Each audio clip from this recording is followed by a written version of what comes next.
हरियाणा विधानसभा अध्यक्ष ज्ञानचंद गुप्ता ने जनता टीवी से एक्सक्लूसिव बातचीत की है और संसद में सुरक्षा चूक समेत विधानसभा के शीतकालीन सत्र को लेकर भी अपने विचार रखे हैं। हरियाणा विधानसभा का शीतकालीन सत्र 15 दिसंबर से शुरू हो रहा है, लेकिन इससे पहले आज देश की संसद में भी एक सुरक्षा में चूक का मामला सामने आया है। मेरे साथ हरियाणा विधानसभा के अध्यक्ष ज्ञानचंद गुप्ता है बातचीत करने के लिए। सर, आज जो है वो देश की संसद में एक सुरक्षा में चूक का मामला है, इसको आप किस नज़र से देखते हैं? और इसके बाद हरियाणा विधानसभा में शीतकालीन सत्र शुरू होना है, उसको लेकर भी आपने सुरक्षा को लेकर बैठक की है, लेकिन इससे पहले एक बड़ी घटना हुई है। सर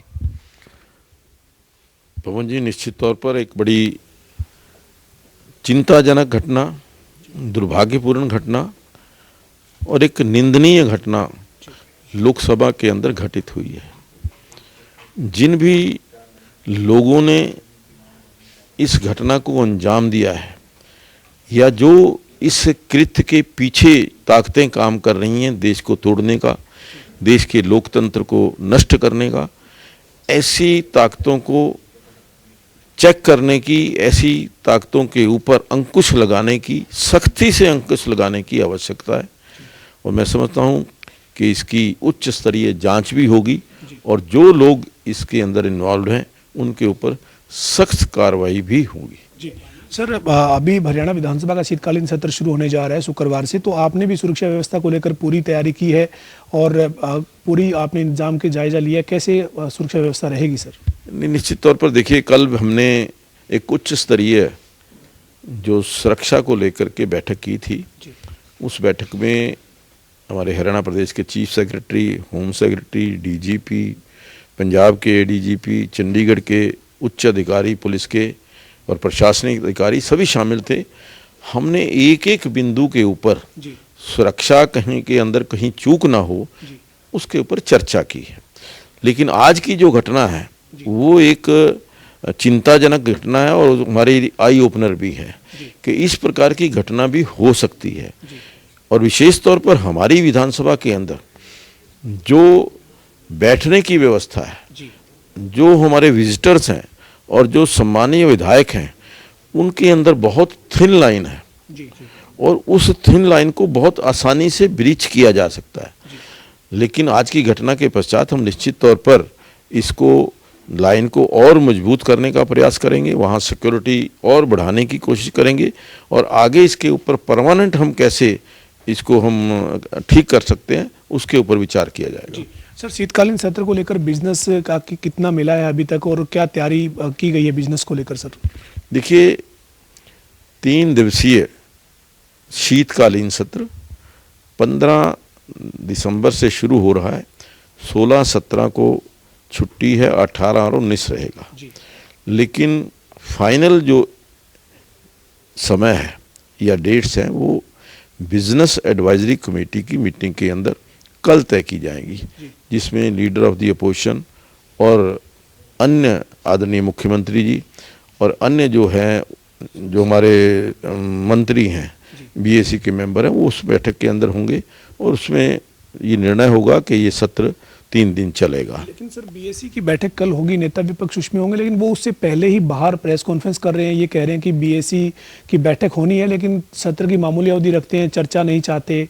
कई मुद्दों पर हम चर्चा की मांग करते हैं, हमने कई अर्जेंटमेंट मोशन दिए हैं और कॉलिंग अटेंशन दिए, लेकिन सरकार चर्चा ही नहीं चाहती है, ये उनका आरोप है। सर देखिए, चौधरी भूपेंद्र सिंह हुड्डा बहुत बड़े राजनीतिज्ञ हैं, ऊंचा कद है उनको, लेकिन कोई भी वक्तव्य देने से पहले, कोई भी बात करने से पहले उनको अपने कार्यकाल को याद रखना चाहिए।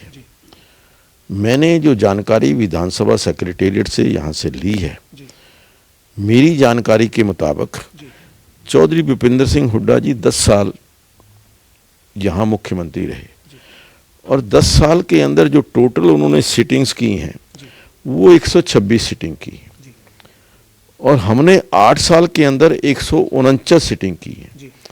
इंडियन नेशनल लोकदल ने 5 साल के अंदर 66 सिटिंग की थी। तो ये हमारी जो सिटिंग्स हैं और फिर वो 6 घंटे की सिटिंग, और ये दर्शाती हैं कि हमने कितना समय जो हमारे सम्मानीय सदस्य हैं उनको बोलने का अवसर प्रदान किया। क्योंकि आज मुझे जो लगता है कि शायद अब वो क्या है कि उनके पास कोई मुद्दा नहीं है, ये इसको मुद्दा बनाने का प्रयास कर रहे हैं कि समय कम है। मैंने शीतकालीन सत्र की जहां तक बात करें, 10 साल चौधरी भूपेंद्र सिंह हुड्डा जी मुख्यमंत्री रहे, 10 साल में केवल एक बार शीतकालीन सत्र उन्होंने बुलाया, और वो 3 दिन के सत्र के अंदर 11 घंटे और 3 मिनट ये समय उन्होंने एक विशेष विषय को लेकर के चर्चा की थी।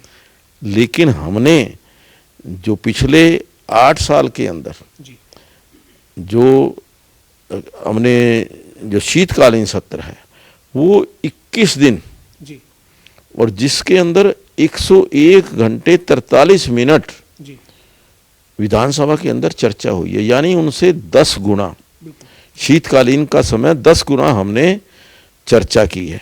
और उसके बाद भी अगर वो माननीय चौधरी भूपेंद्र सिंह हुड्डा जी या अभय सिंह चौटाला जी आरोप लगाते हैं कि समय अवधि कम है, तो मैं समझता हूँ उचित नहीं है। जी सर, अंतिम सवाल है ये, अभी तक पर्सन कितने मिले हैं सर, और काम रोको प्रस्ताव क्या कोई दिया गया है?